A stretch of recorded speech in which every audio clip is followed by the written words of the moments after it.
بسم اللہ الرحمن الرحیم۔ السلام علیکم۔ جنت میں اپنے ماں باپ سے کیسے ملاقات ہوگی اور وہ منظر کیسا ہوگا؟ جنت میں کن کن رشتہ داروں سے ملاقات ہوگی؟ یہ واقعہ جاننا ہر مسلمان کے لیے ضروری ہے، اور یہ جان کر آپ حیران رہ جائیں گے۔ عزیز ساتھیو، کسی بھی انسان کے لیے دنیا میں سب سے پاکیزہ اور محبت کرنے والا رشتہ اس کے ماں باپ کا ہے۔ اس کے بعد انسان کے سگے بہن بھائی اور پھر دوسرے رشتہ دار آتے ہیں۔ عزیز ساتھیو، جنت ایک ایسی شاندار اور بے مثال جگہ ہے جو اللہ تعالیٰ نے ایمان والوں کے لیے بنائی ہے، اور اس میں ایسی ایسی نعمتیں رکھی ہیں جو نہ کسی آنکھ نے دیکھی، نہ کسی کان نے سنی، اور نہ ہی کسی دل میں ان کا خیال آیا۔ جنت کے بارے میں جو کچھ بیان کیا جاتا ہے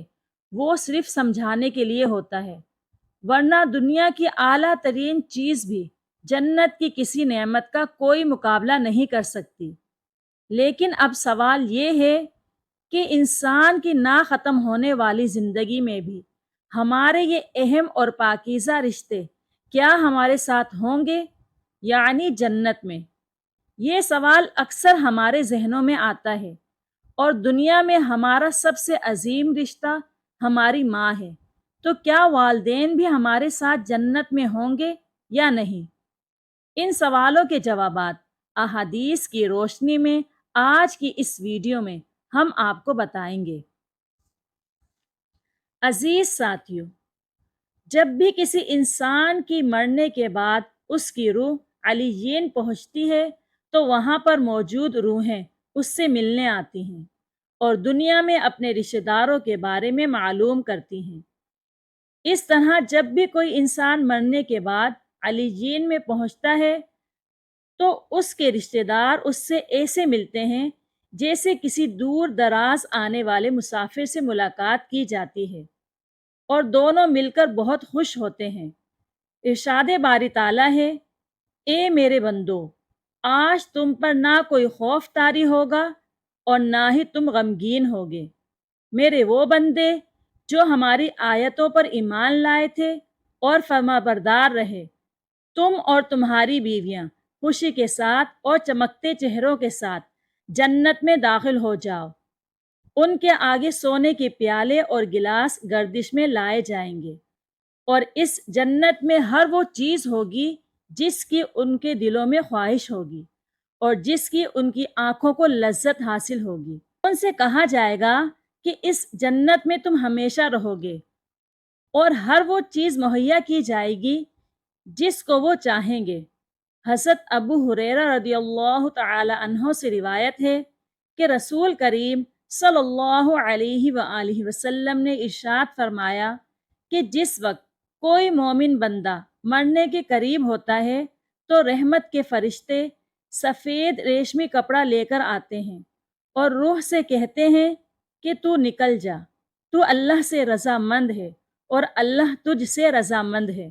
اور اللہ تعالیٰ کی رحمت کی جانب سے اور اس کے رزق کی جانب سے اور اپنے پروردگار کی جانب سے جو کہ غضبناک نہیں ہے۔ پھر وہ روح معطر حالت میں نکل جاتی ہے، جس طرح عمدہ خوشبودار مشک ہو،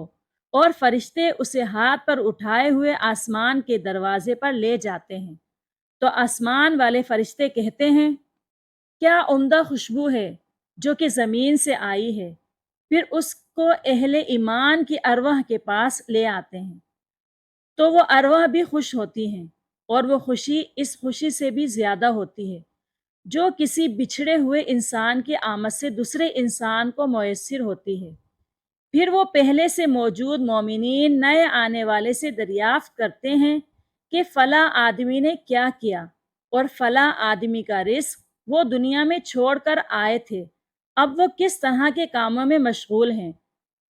انہی میں سے چند ارواح کہتی ہیں کہ ابھی ٹھہر جاؤ اور اسے چھوڑ دو، کیونکہ یہ دنیا کے غم میں مبتلا تھا۔ پھر روح پوچھتی ہے کہ کیا وہ شخص ابھی تک تم لوگوں کے پاس نہیں پہنچا؟ وہ تو کب کا مر چکا تھا۔ اس پر وہ روحیں کہتی ہیں کہ پھر وہ جہنم میں ہوگا۔ پیارے نبی حضرت محمد مصطفیٰ صلی اللہ علیہ وآلہ وسلم نے فرمایا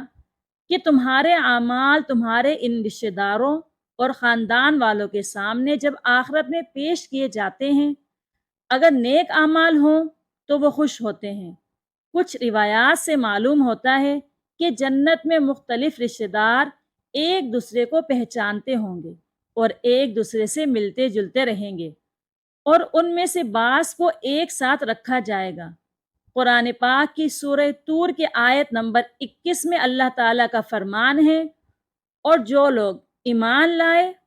اور ان کی اولاد نے بھی ایمان میں ان کی پیروی کی تو ان کی اولاد کو ہم انہی کے ساتھ شامل کر دیں گے اور ان کے عمل سے کسی چیز کی بھی کمی نہیں کریں گے۔ حضرت ابن عباس رضی اللہ تعالی عنہ سے روایت ہے،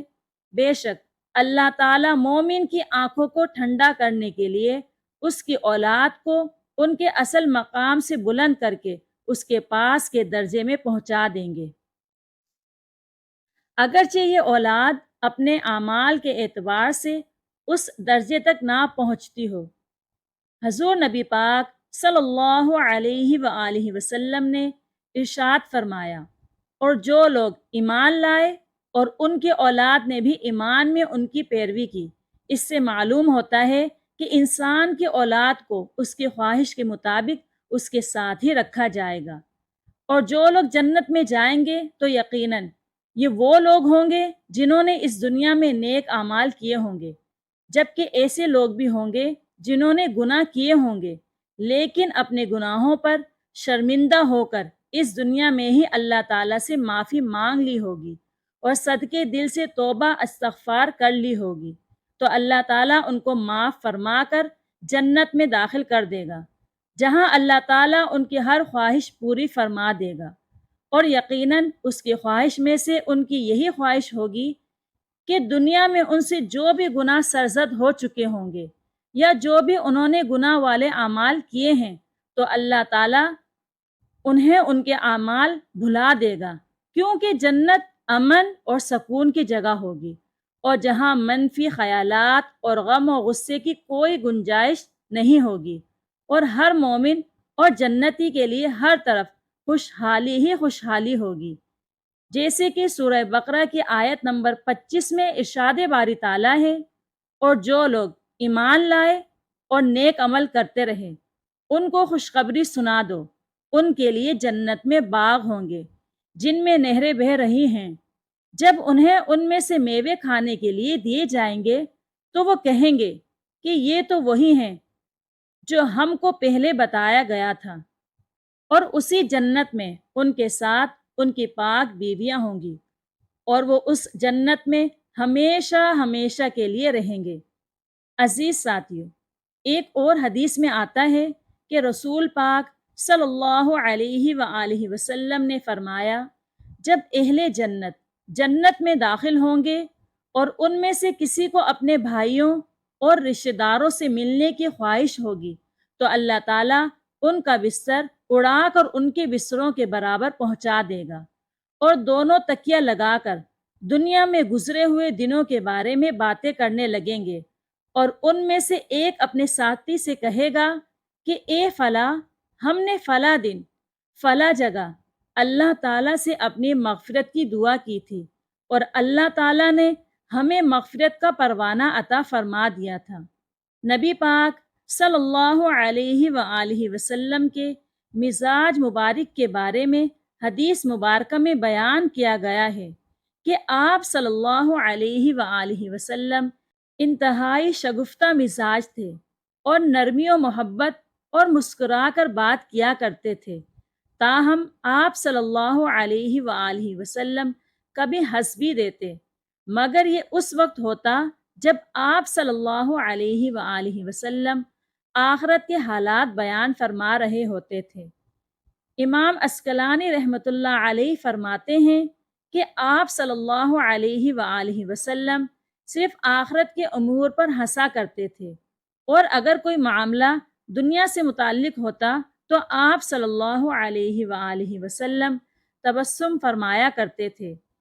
ایک بار صحابہ کرام نے نبی پاک صلی اللہ علیہ وآلہ وسلم سے پوچھا